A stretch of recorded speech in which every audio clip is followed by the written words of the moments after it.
गौतम बुद्ध को हम बहुत अच्छे से जानते हैं, जिन्हें बौद्ध धर्म की स्थापना की है।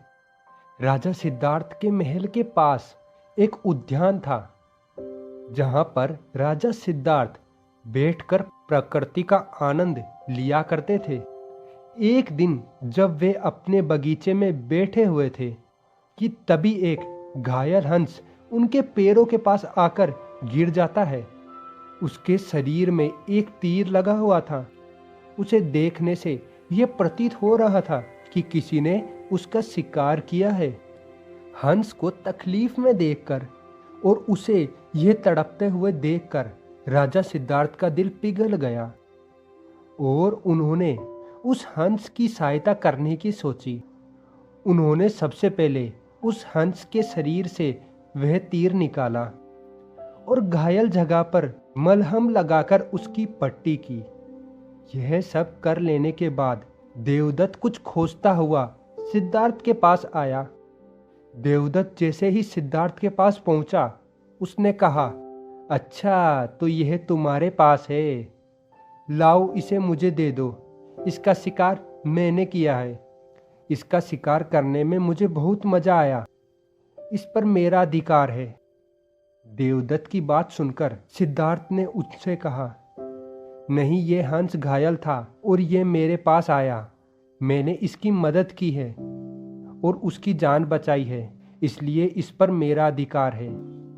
अब वे जानना चाहते थे कि उस हंस पर किसका अधिकार ज़्यादा है। ऐसे में उन दोनों के निर्णय के लिए वह दोनों राजा के पास गए। सिद्धार्थ के पिताजी कपिल वंश के राजा थे। वे दोनों राजा के पास गए।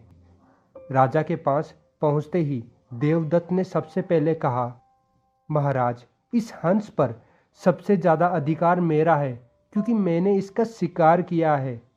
इस वजह से आप सिद्धार्थ से कहिए कि वह यह हंस मुझे दे दे। जैसे ही देवदत्त की बात पूरी हुई, तब राजा ने देवदत्त को शांत किया और फिर उन्होंने पूछा कि पूरी बात क्या है। ऐसे में सिद्धार्थ ने राजा को पूरी बात बताई और उसने बोला, पिताजी, बात यह है कि इस हंस का शिकार देवदत्त ने किया था, लेकिन यह हंस घायल होकर मेरे कदम के पास आकर गिर पड़ा। इससे घायल देखकर मैंने इसकी इलाज किया और इसे ठीक किया। अब आप ही बताइए, इस अंश पर किसका अधिकार है। राजा ने इस मामले पर अधिक से अधिक विचार किया और एक अच्छा सा सुझाव दिया। विचार कर लेने के बाद उन्होंने सभा में सबसे एक बड़ी बात कही, और वह बात यह थी कि मारने वाले से ज़्यादा बचाने वाला अच्छा होता है। इसलिए इस अंश का सबसे बड़ा अधिकारी सिर्फ और सिर्फ सिद्धार्थ है, क्योंकि उसने उस हंस की जान बचाई है, बल्कि उसे घायल देखकर उसका इलाज किया है और उसकी जान भी इसी के वजह से बची है। राजा के ऐसे कह लेने के बाद देवदत्त बात अच्छे से समझ गया कि वह जान चुका था कि मारने वाले से ज़्यादा बड़ा बचाने वाला होता है।